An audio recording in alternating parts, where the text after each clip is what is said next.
గారి ఇంటి సభ్యులను తిట్టిన వాళ్ళ కేసులలో పురోగతి ఉంది. మరి కక్షపూరితంగా ప్రభుత్వం మీద మరి అధికారంలో లేని ప్రభుత్వం మీద ఆయన చేస్తున్న చర్యలున్నాయి. కానీ సుగాలి ప్రీతి కేసులో ఎటువంటి పురోగతి లేదు అన్నా. ఎటువంటి పురోగతి లేదు అని మళ్ళీ మేము విజయవాడకి వెళ్లి అన్నగారిని పవన్ కళ్యాణ్ గారిని కలవడం జరిగింది. పవన్ కళ్యాణ్ గారు చెప్పారు, ఇంకా మేము ఈ కేసులో చేసేది ఏమీ లేదమ్మా, అప్పుడే అన్ని కేసులో తారుమారైపోయాయి, డిఎన్ఏలు కూడా మారిపోయాయి, రిపోర్ట్స్ అన్ని మారిపోయాయి, ఇప్పుడు నేను పోయి రిపోర్ట్స్ ని కలెక్ట్ చేయలేను కదా అని ఒక ప్రెస్ మీట్ లో చెప్పడం జరిగింది అన్నగారు. మరి అదే రిపోర్ట్స్ మేము 2019లో మీరు ఓడిపోయినప్పుడు చూపించిన రిపోర్ట్సే కదన్నా ఇప్పుడు కూడా ఉండేది.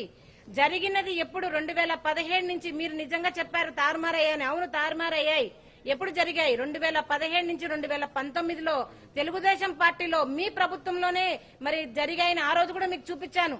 ముద్దాయిలు టీడీపీకి సంబంధించిన వాళ్ళని మీకు ఫోటోలతో సహా రుజువులతో సహా చూపించాను. అమ్మా అవేం కాదమ్మా నేను చేస్తా అని మాట ఇచ్చిన మీరు మరి సుగాలి ప్రీతి కేసు ప్రతి ఒక్క ప్రస్తావనలో మీరు ప్రస్తావించి మీరు గద్దె ఎక్కిన తర్వాత డిప్యూటీ సీఎం గారు అయిన తర్వాత కనీసం సుగాలి ప్రీతి కేసు ఏం చేశారన్నా అని మేము అడుగుతున్నాం.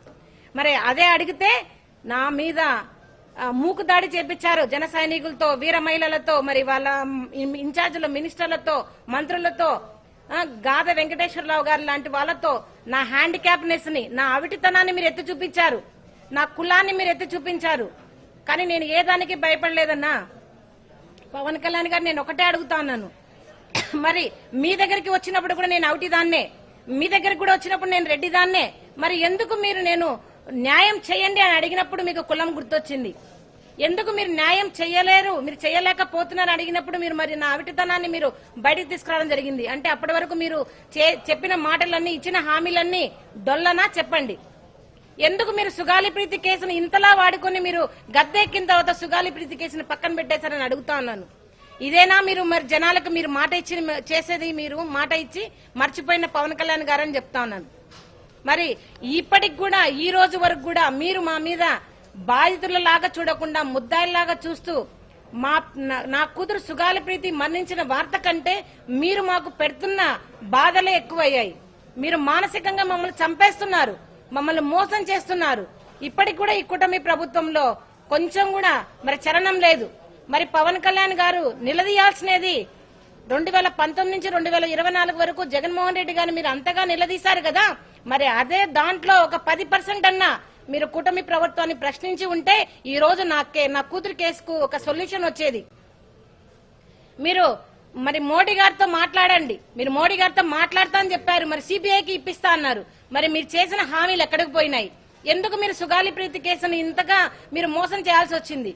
కేవలం మీరు డిప్యూటీ సీఎం రాజకీయాల కోసమే మీరు సుగాలి ప్రీతి కేసును వాడుకొని మమ్మల్ని మోసం చేశారు.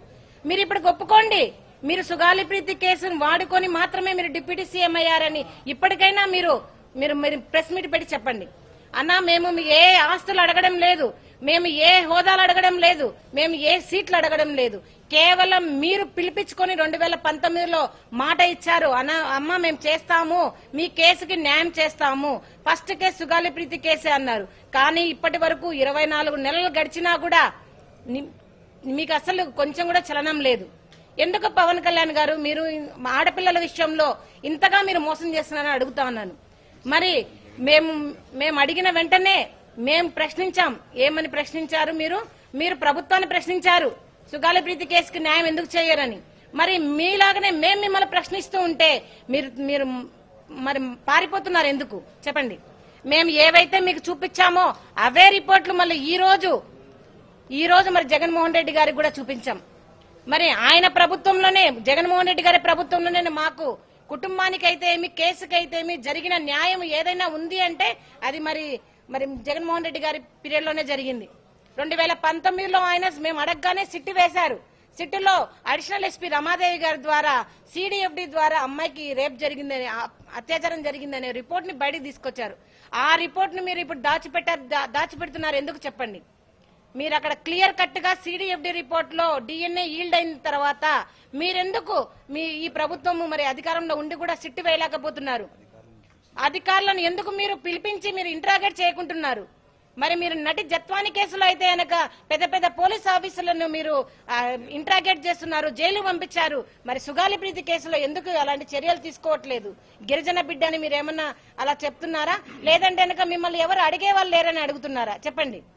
పవన్ కళ్యాణ్ గారు ఇప్పటికైనా కూడా మీరు కేవలం నేను రాజకీయం కోసమే సుగాలి ప్రీతి కేసును వాడుకున్నారని మీరు ఒప్పుకోండి. లేదా ఇప్పటికైనా చలనం తెచ్చుకొని నా కేసులో పురోగతి ముద్దాయిలను పట్టించండి. నేను వాళ్ళని మిమ్మల్ని చంపమని చెప్పడం లేదు, అధికారికంగా మిమ్మల్ని చట్టపరంగా తీసుకోమని చెప్తున్నాం.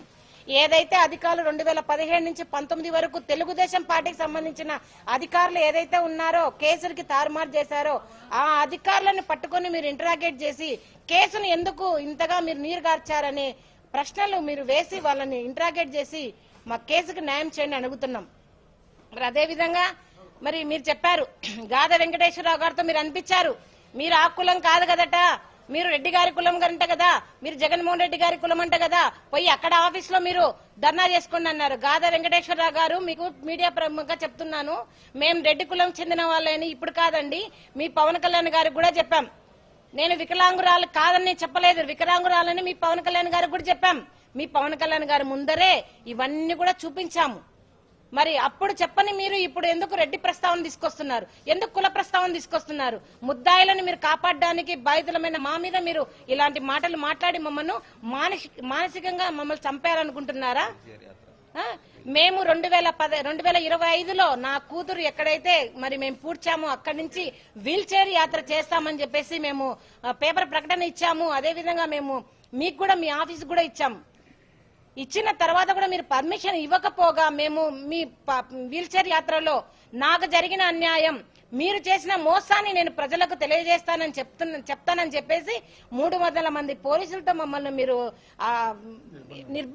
నిర్బంధించి ఎట్లా వీడియోస్ ప్రైవేట్ వీడియోస్ తిప్పించి మీరు మమ్మల్ని అంతగా చిత్రహింసలకు గురి చేశారు. మీ కూటమి ప్రభుత్వానికి సుగాలి ప్రీతి కేసులో మీరు ఎలాంటి తప్పులు చేయకుంటే ఎందుకు మీరు అంత భయపడుతున్నారో చెప్పండి. ఒకవేళ నిజంగా మీకు అలాంటి భయం ఏమి లేకుంటే మాకు వీల్ చైర్ యాత్రకు పర్మిషన్ ఇవ్వండి. మీకు జరగబోయే నష్టం ఏంటి? నాకు జరిగిన అన్యాయం ఏ సుగాలి ప్రీతి ఇంకొకరి ఇంట్లో సుగాలి ప్రీతి లాంటి అమ్మాయిలకు జరగకూడదనే నా ఈ ఉద్దేశంతో చేస్తున్న ఈ వీల్ చైర్ యాత్ర మీ ప్రభుత్వానికి ఏమి అడ్డం చెప్పండి, ఏమి ఆటంకపరుస్తున్నారని మీరు నా స్వేచ్ఛను మీరు కాలరాస్తున్నారు చెప్పండి.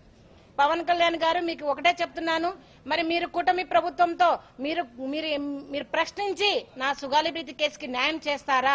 లేదా ఇదే ప్రెస్ మీట్ లో మీరు ఒప్పుకోండి, లేదు కేవలం సుగాలి ప్రీతి కేసు నేను ఓట్లకు మాత్రమే వాడుకున్నాను, ఆ అమ్మాయికి న్యాయం చేయడానికి కాదు అని మీరు ఒప్పుకోండి. మరి మీరు అన్నారు జగన్మోహన్ రెడ్డి దగ్గరికి మీరు అన్నగారి దగ్గరికి ఎలా వెళ్తారు, మేము ఎలా పంపిస్తాము అని మీరు గాద వెంకటేశ్వరరావు గారితో నాకు మీరు వార్నింగ్ ఇప్పించారే, బయటికి ఎలా వస్తారో చూస్తామన్నారే. మరి ఈ రోజు వచ్చాను, మరి జగన్మోహన్ రెడ్డి గారిని కలిశాను. ఆ అన్నగారు చూపించిన ఆప్యాయత ప్రేమ కానివ్వండి, అసలు ఆ కేసు గురించి ఇప్పటికీ కూడా మర్చిపోలేదు అన్నగారు. మన ఆ పీరియడ్ లో జరిగిన 2019 నుంచి మరి జగన్మోహన్ రెడ్డి గారు వచ్చిన పీరియడ్ లో జరిగిన ప్రతి ఒక్క చర్య కూడా ప్రతి ఒక్క రిపోర్టు కూడా అన్నగారికి చూపించడం జరిగింది. అన్నగారు ఇప్పుడు అదే చెప్పారు, మేము మీకు అండగా ఉంటాం, మా లీగల్ టీం మీకు అండగా ఉంటుంది, మీకు ఏదైతే కనుక రావాల్సిన SC/ST యాక్ట్ ప్రకారం బెనిఫిట్స్ ఏదైతే ఆపేశారో దాన్ని కూడా మనం పోరాటం చేద్దామని చెప్పడం జరిగింది. మరి అదే విధంగా CBI కూడా ఎందుకు తీసుకోదు, ఈ CDFD ఏదైతే కనుక జగన్మోహన్ రెడ్డి గారి పీరియడ్ లో వచ్చిన ఈ ఇన్వెస్టిగేషన్ సిటీలో వచ్చిన ఈ CDFD రిపోర్ట్ ను ఎందుకు మీరు లోపల బయట పెట్టడం లేదు అని ఈ ప్రభుత్వాన్ని ప్రశ్నించడం జరుగుతా ఉంది. మరి జగన్మోహన్ రెడ్డి గారు మరి మాట ఇచ్చారు, అమ్మ ఖచ్చితంగా మాట ఇస్తున్నాం, అందరిలాగా కాదు, ముఖ్యంగా పవన్ కళ్యాణ్ గారి లాగా మాట ఇచ్చి మర్చిపోయే ప్రసక్తే లేదు, మీకు ఖచ్చితంగా న్యాయం జరుగుతుందని మరి నాకు అన్నగారు భరోసా ఇవ్వడం జరిగింది. మరి అదే విధంగా నిజంగా నేను ఎన్నో రోజుల నుంచి కూడా నేను మరి అన్నగారిని జగన్మోహన్ రెడ్డి గారిని కలవడానికి మరి ట్రై చేస్తా ఉంటే మరి పేర్ని నాని గారు నిజంగా దగ్గరుండి ఒక ఇంటి మనిషిలాగా మమ్మల్ని ఎంతో ఆదరించి మరి పేర్ని నాని గారు మరి జగన్మోహన్ రెడ్డి గారి దగ్గర తీసుకొచ్చడం జరిగింది. మరి అందరికీ కూడా ఈ రోజు నిజంగా మీ మీడియా ముఖానికైతే మీడియా మొత్తం మిత్రులకు మరి పేర్ని నాని గారికి జగన్మోహన్ రెడ్డి గారికి నా చేతులెత్తి నమస్కరించి నేను ధన్యవాదాలు తెలుపుకుంటున్నాను.